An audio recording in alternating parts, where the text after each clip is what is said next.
Season 17's new legend Ballistic is finally here, and he has to be the first legend which not only enables his own gunplay to deal an insane amount of damage to enemies in a short period of time, but he also extends the supports to his teammates as well.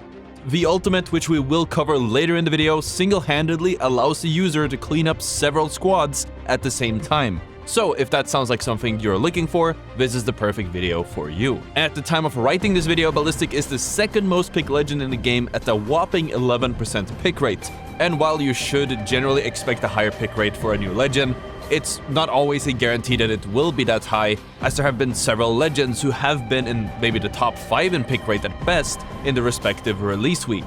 So stay tuned to learn how to play Ballistic in this next installment of Guide Wednesday, which we honestly haven't done in a while now, and I'm pretty sure it's a Monday now, which is the series where I use my over 7,000 hours played to teach you how to play Apex.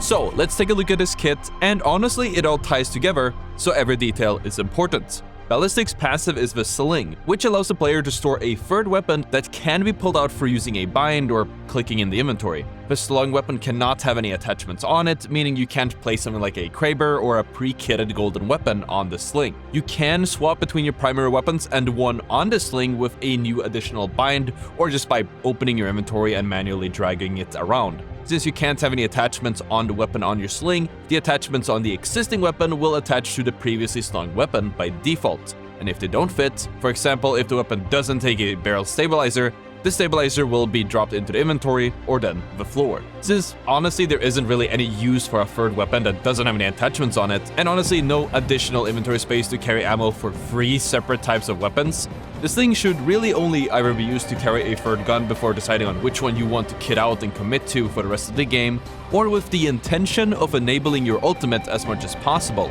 More on that later. I do also want to add that you can approach how you use the Sling differently. Either you can use the slung weapon with the intention of equipping a third weapon, in which you benefit from equipping something like a wingman or a shotgun that necessarily doesn't need that many attachments to function. But if you're looking to enable your ultimate, you're going to want a weapon that benefits from being fully kitted the most, with my personal favorite being the R99, but again, more on that later.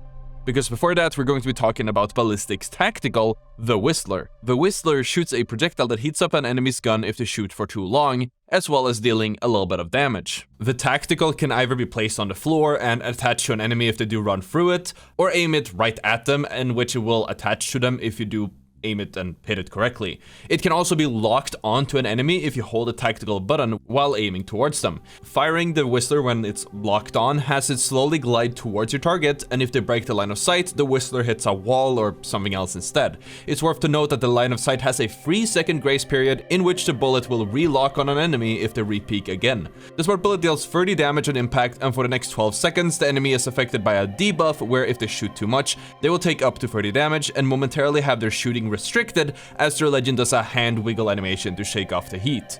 Using the Whistler counts as a one-handed activity, meaning you can use it while ziplining, shooting, healing, and of course while hitting the like button on the video. All in all, it's not an insanely strong ability on its own, but you can see a lot of value with it if you start combining it with other things. Seeing as the Whistler is a one-handed ability, you can combine it when swinging on an enemy to add that instant 30 impact damage to your damage burst, which then could be used to one-clip or kill an enemy. If you or an enemy are playing around cover and you land the smart bullet, that is a perfect opening to try to force them to get as close to heating up as possible. When you know that they're in the danger zone of heating up, as in when this icon is yellow or even red, you are free to wide peek or swing or whatever, push them, as they're forced to either try to get behind cover or run away from you and try to reset the fight, or try to stand their ground only to have their hand wiggle animation stop them from actually shooting back.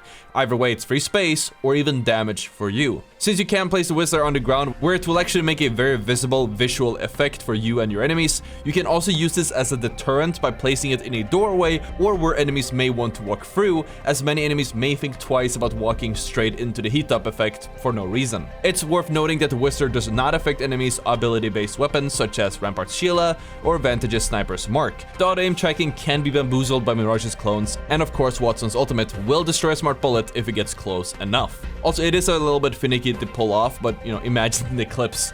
If you can get the lock-on on an enemy, but they do step behind cover where you can't see them anymore, you can still fire the smart bullet at an angle to have it attach around the corner wanted style. So it's safe to say that the Whistler can enable you in some situations, but it's certainly something I'd consider more of a niche use case ability. However, Ballistic's ultimate is far from niche and is not only incredibly strong, but in my opinion, what his entire kit must have been built around. It enables you to deal a lot of damage and at the same time enables your teammates to deal a lot of damage as well in ways that are almost unprecedented in the entirety of Apex.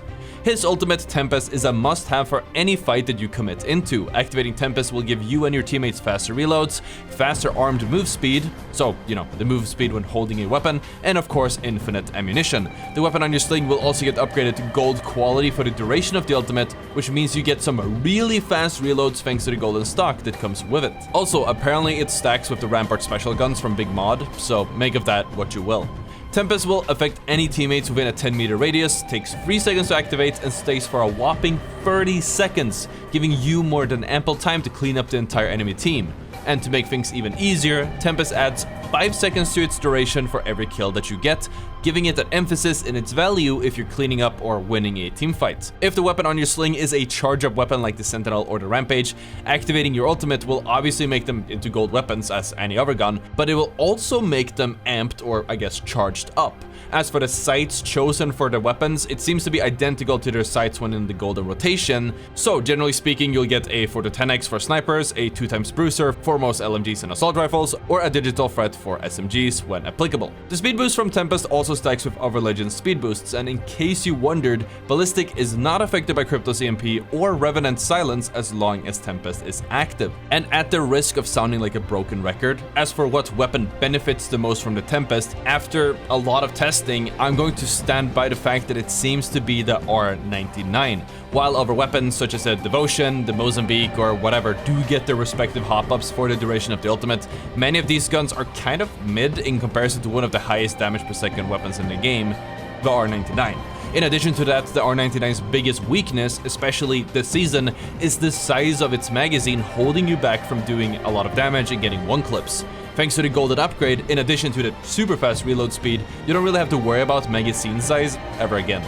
If you do pick a R99 for Ballistic Sling, I've personally found the most value from using something like a Wingman for your ordinary primary and a Peacekeeper for your ordinary secondary. Points being that you want a good gun with decent range and poke, and a weapon to trade around corners, but still have the ability to all in and melt if the enemy team gets close enough with the R99. And this might be a little bit nitpicky, but still a worthy mention. Make sure that all of your guns are fully reloaded by the end of the ultimate. This allows you to pull ammo from that infinite ammo pool without actually using your own ammunition.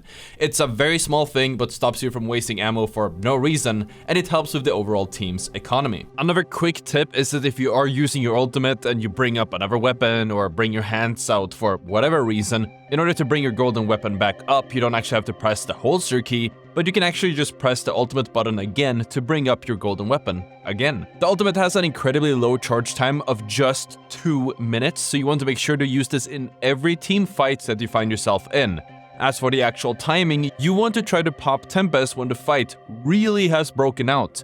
Try not to use it in the poking phase, use it when either side is about to go all in for the best value. If you take a contest or hot drop early as a Ballistic, it's worth to look out for ultimate accelerants, or if you're on King's Canyon, maybe even use the ultimate charge towers, as the value from a golden weapon and enabling your teammates' reloads is much more higher at the start of the game instead of in the mid to later game, and is definitely something you'll want to abuse if possible.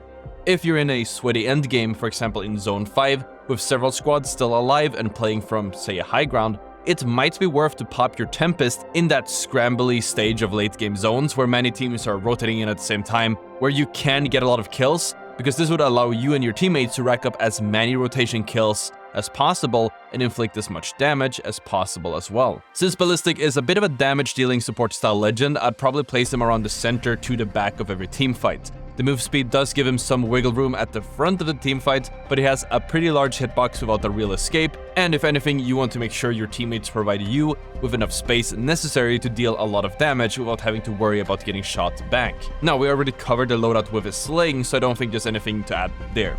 Just consider Ballistic as someone who can deal a lot of damage, and someone who should be positioned and equipped to do as much. And that's how you play Ballistic. If you want to learn more about Season 17, make sure to check out the video on the screen for 24 amazing tips to help you dominate it, all fresh and ready for the new season. Thank you so much for watching, and I'll see you all tomorrow.